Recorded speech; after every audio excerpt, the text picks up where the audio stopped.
Hello everyone, welcome to my YouTube channel.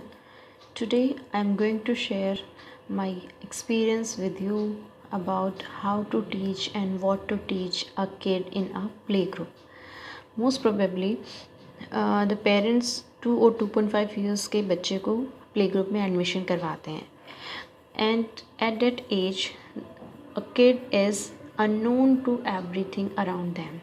So we have to handle them very patiently and politely. सबसे पहले बच्चों को कुछ भी लर्न करवाने से पहले हमें उनका मूड चेक करना होता है whether they are ready to learn or not.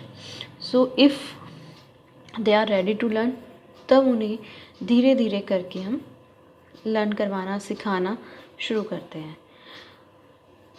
मैंने अपने बेटे को 2.5 ईयर्स की एज में एडमिशन करवाया था प्ले ग्रुप में. आप अगर एडमिशन करवाते हैं तो ये ना समझें कि बच्चा स्कूल में पढ़ रहा है तो हमें घर पे पढ़ाने की क्या ज़रूरत है, स्कूल में तो वो पढ़ के ही आ रहा है. ऐसा नहीं होना चाहिए क्योंकि आपका बच्चा इतना छोटा है, ज़रूरी नहीं है वो टीचर की सारी बातें सुने और माने. उसके लिए वो सारा एनवायरनमेंट नया है. वो बच्चा हमेशा अपनी मम्मा के साथ रहता है, अपनी डैडी के साथ में रहता है और teacher is unknown to him और हर. सो कभी वो उनकी बात सुनेगा टीचर की बात, कभी वो उनकी बात नहीं सुनेगा क्योंकि टीचर उनके लिए नहीं है. इसीलिए अगर बच्चा स्कूल से घर आता है तो सबसे पहले उससे पूछें कि आपको स्कूल में क्या करवाया गया था, मैम ने क्या बोला, क्या एक्टिविटी करवाई, क्या पढ़ाया गया है. उसके बाद जो भी बच्चा बताता है वहाँ से उसको केयरफुली सुनो कि वो क्या बता रहा है. फिर उससे वो पूछो कि हाँ आपसे ये बताया था, ये करवाया था, आपने कैसे किया, किस तरीके से किया. सो इससे क्या होता है, बच्चे के अंदर भी क्यूरियोसिटी आती है बताने की. यस, हमारे स्कूल में ये हुआ था, आज मैम ने ये करवाया था, सर ने ये करवाया था और आज मैं अपनी मम्मा को जाके बताऊंगा कि आज स्कूल में ये हुआ है. तो उससे क्या होगा, वो आपके साथ में मोर फ्रेंडली होगा, आपको बताने लगेगा, आपको समझने लगेगा, समझाने लगेगा अपनी बातों को. So it is very necessary to every kid कि वो अपनी मम्मा से, डैडी से, जिससे भी चाहे वो अपनी बातें शेयर करे, बताए कि उसके साथ बाहर क्या हुआ है, स्कूल में क्या हुआ है, उसने क्या किया है, आज स्कूल में क्या एक्टिविटीज़ करवाई गई हैं. सो सबसे पहले उससे केयरफुली सुने, फिर उसको पूछें, बताएं, उससे सुने ध्यान से कि वो उसने ये एक्टिविटी की तो कैसे की, किस तरीके से मैम ने करवाई है, क्या उसे पढ़ाया गया है. जो भी उसे पढ़ाया जाए वो आपको घर पे आके एक बार वापस उससे प्रैक्टिस करवानी है. अगर आप प्रैक्टिस डेली बेसिस पे करवाएंगे तो इससे हमारे लिए भी, पेरेंट्स के लिए भी और बच्चों के लिए, दोनों के लिए बेटर होगा. उनको आगे कोई भी बर्डन फील नहीं होगा. इवन उनके अंदर एक हैबिट होगी, एक हैबिट डलेगी कि हाँ स्कूल में ये करवाया गया है तो हमें घर पे आके उसकी प्रैक्टिस करनी है, हमें उसको आके रिकॉल करना है. तो उसका भी क्या होगा, एक हैबिट क्रिएट हो जाएगी कि यस मुझे घर पे आके उसको रिवाइज करना है. तो उसका पढ़ने में थोड़ा मन लगने लगेगा कि हाँ हमें मुझे ये काम करना है. बट ज़रूरी नहीं है कि हर बच्चा घर पे आके वापस उसको रिवाइज़ करे. हम उसको फोर्स करें कि नहीं आपको रिकॉल करना है, आपको करना है, मम्मा आज मैम ने आपको ये पढ़ाया तो आपको पढ़ना है. नहीं, उसको इस तरीके से आपको इन्वॉल्व करना पड़ेगा एक्टिविटीज़ के अंदर ताकि वो बच्चा ऑटोमेटिकली आपको बताए कि हाँ हमें ये करवाया है और मम्मा मैं आपको ये करके दिखाता हूँ. हो सकता है इन सब चीज़ों में थोड़ा टाइम लगे, बच्चा स्टार्टिंग में नहीं बता पाए, नहीं कर पाए, लेकिन आपको पूछना बंद नहीं करना है. आपको डेली प्रैक्टिस पे बच्चों से पूछना है कि आज आपको क्या करवाया गया है, कैसे करवाया गया है. तो आप उनसे सीखें, कहो मम्मा को भी सिखाओ, डैडी को भी सिखाओ, ये हमें नहीं आता है, हमें भी करना सिखाओ. तो इससे बच्चों में एक क्यूरोसिटी डेवलप होगी, उसके अंदर एक कॉन्फिडेंस डेवलप होगा कि यस मैं भी मम्मा को सिखा सकता हूँ. मम्मा ही माँ मुझे नहीं सिखाती है, मैम ही नहीं सिखाती है, मैं भी मम्मा को, डैडी को सिखा सकता हूँ. आपको एक किड की तरह बिहेव करना पड़ेगा उनके सामने और उनको फील करवाना पड़ेगा कि वो बड़े हैं और हमें उनसे कुछ सीखना है. इस तरीके की बातें उनके अंदर डेवलप करनी पड़ेंगी आपको ताकि बच्चा भी इंटरेस्ट लेके वो सारी एक्टिविटीज़, वो सारी जो भी उसको स्कूल में करवाया गया है वो आपको इंटरेस्ट से बताए. लेकिन अभी इन सब बातों में थोड़ा सा हम पीछे रह गए हैं because today is the time of कोविड-19 एंड अभी कोविड-19 के टाइम के अंदर it is impossible to send their child in a school for study. So अभी हमें क्या करना है, घर पे ही उनको सारी स्टडी करवानी है, घर पे ही हमें उनको सब कुछ सिखाना है। It is the responsibility of parents how to teach and what to teach a kid at home. So there are more responsibility of the parents. तो ज़्यादा रिस्पॉन्सिबिलिटी बढ़ गई है उनकी मदर के ऊपर, माँ के ऊपर।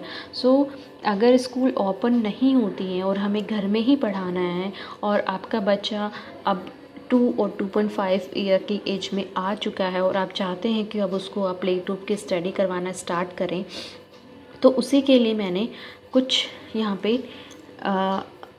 डिज़ाइन किया है कि मैंने अपने बच्चे को, जो मेरा बच्चा है वो अभी ऑलमोस्ट मतलब 4 का होने वाला है, अभी लास्ट मंथ में दिसंबर मंथ में वो 4 ईयर का हो जाएगा, बट मैंने उसको 2.5 ईयर्स की एज में प्ले ग्रुप में डलवा दिया था। सो मैंने क्या क्या चीज़ें फॉलो करी थी वो एक्सपीरियंस आज मैं आपके साथ शेयर करूँगी। मैंने उसे कैसे पढ़ाया था, कैसे उसको सिखाया था। Before going to school he is well known about scribbling basically क्या होती है। सबसे पहले हमें जब भी बच्चों को स्कूल में अगर आप डाल रही हैं या नहीं भी डाल रहे, अभी ये टाइम नहीं है कोविड-19 के टाइम पे कि हम अपने बच्चों को स्कूल में भेजें, तो इस टाइम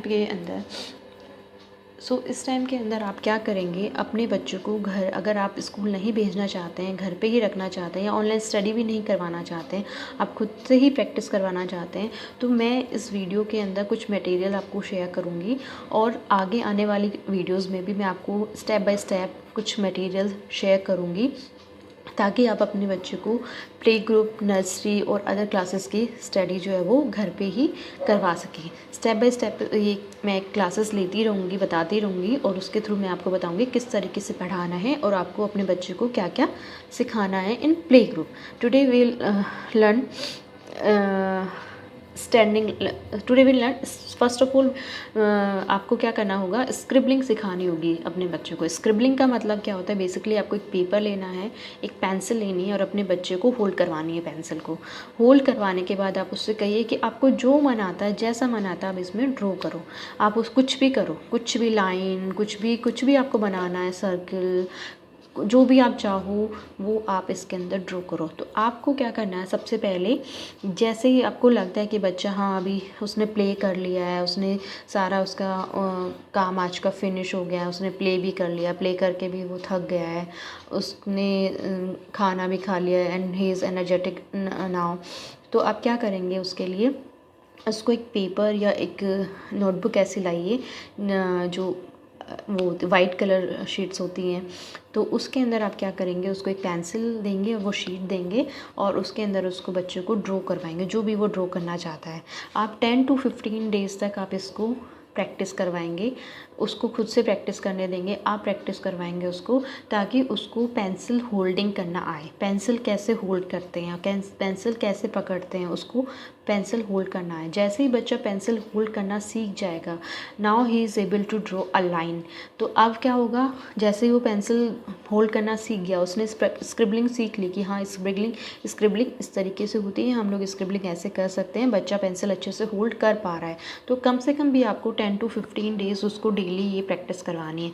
अगर वो डेली प्रैक्टिस नहीं भी करता है तो आप, हो सकता है कुछ बच्चे थोड़ा सा टाइम ले लें, 15 डेज़ की जगह 20 डेज़ लग जाएँ, तो वो आपको प्रैक्टिस करवानी है। वो प्रैक्टिस करवाने के बाद now the next topic is lines. कुछ भी अल्फ़ाबेट्स लिखने से पहले first of all we have to practice some types of lines. सबसे पहले हमें क्या करना पड़ेगा, कुछ लाइन्स की प्रैक्टिस करनी पड़ेगी।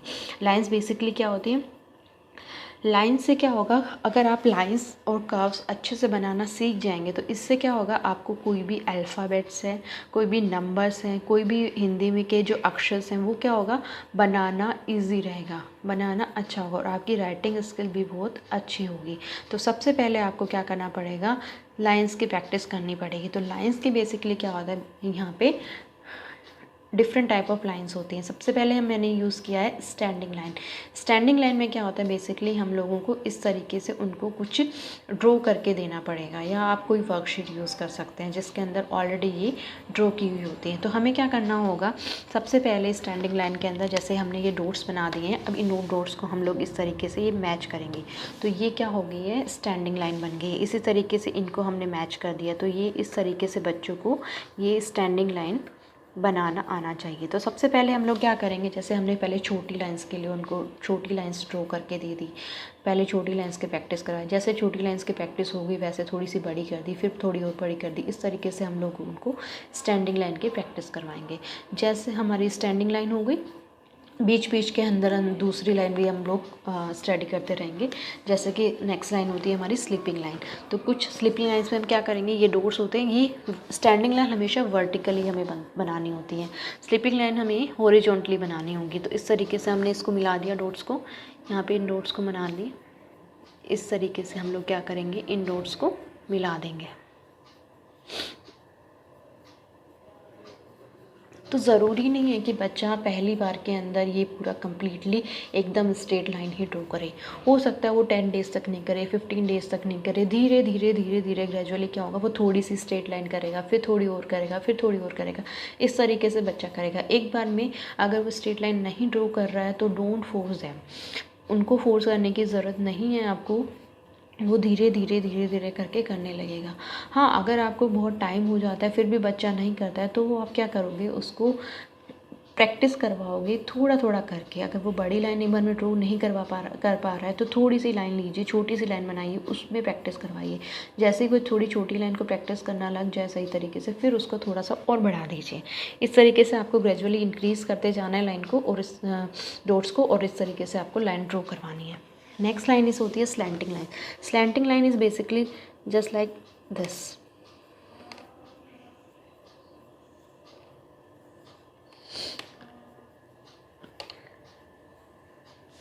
तो स्लैंटिंग लाइन में बेसिकली क्या होगा, इस तरीके से हमने डॉट्स बनाने और डॉट्स बना के उनको क्या करना है, ज्वाइन करवाना है। तो ये आपकी क्या होगी, स्लैंटिंग लाइन। इस तरीके से आप कर्व के फॉर्म जिगजैग फॉर्म में भी आप इसको बना सकती हैं, जिसको हम जिगजैग लाइन भी बोल सकते हैं। बेसिकली इसको हम जिगजैग लाइन भी बोल सकती हैं। तो इस तरीके से आप स्लैंटिंग लाइन की प्रैक्टिस करवाइए। स्लैंटिंग लाइन हो जाती है, उसके बाद आप क्या करोगे, इस तरीके से आप कर्व, ये आपके क्या होते हैं, बेसिकली कर्व। जब आप कर्व की प्रैक्टिस करते हैं तो कुछ लेटर्स होते हैं इंग्लिश के अंदर जो कि कर्व से ही बनते हैं, कर्व की फॉर्म में ही होते हैं। हिंदी में भी कुछ अक्षर होते हैं जो कि कर्व की फॉर्म में ही होते हैं। तो उस केस में क्या होगा, आपको कर्व की प्रैक्टिस भी अच्छे से करनी होगी, ताकि आप चाहे इंग्लिश के अल्फ़ाबेट्स हो या हिंदी के अक्षर हो या नंबर्स हो, वो सारे आप प्रॉपरली ड्रॉ कर सकें। ठीक है, तो ये आपको फर्स्ट ऑफ ऑल आपको क्या करना होगा, अपने बच्चे को 10 to 15 डेज़ तक स्क्रिबलिंग की प्रैक्टिस करवानी होगी। आप स्क्रिबलिंग की प्रैक्टिस शीट पे भी करवा सकते हैं, या फिर इस टाइप का एक वाइट बोर्ड ले सकते हैं, या फिर स्लेट्स आती हैं वो भी ले सकते हैं। तो आपके पास जो भी चीज़ें अवेलेबल हो आप उसके ऊपर स्क्रिबलिंग की प्रैक्टिस करवा सकते हैं। जैसे ही आपका बच्चा स्क्रिबलिंग में परफेक्ट हो जाए, वो पेंसिल होल्ड करने लग जाए अच्छे से, देन उसके बाद आप क्या करोगे, ये लाइंस की प्रैक्टिस करवाओगे। लाइंस में भी आप पहले स्मॉल डॉट्स बना के दोगे, छोटी सी लाइन ड्रॉ करवाओगे, चाहे स्टैंडिंग हो, चाहे स्लीपिंग हो, चाहे स्लैंटिंग हो। तो छोटे छोटे डॉट्स आपको ड्रॉ करके दोगे उसको। फिर उसके बाद जैसे जैसे वो छोटे डॉट्स को अच्छे से ड्रॉ करने लग जाए, जॉइन करने लग जाए, उसके बाद आप क्या करोगे, ग्रेजुअली आप क्या करोगे, धीरे धीरे आप उसको थोड़ा थोड़ा डॉट्स को बढ़ाते जाएंगे, इंक्रीज़ करते जाएंगे लाइन को। तो इसी तरीके से आप स्लीपिंग लाइन में करेंगे, स्लैंटिंग लाइन में करेंगे, देन उसके बाद आप कर्व में भी करेंगे। कर्व में भी बहुत टाइप के कर्व हो सकते हैं, तो उसकी प्रैक्टिस आप बच्चों को करवाएंगे।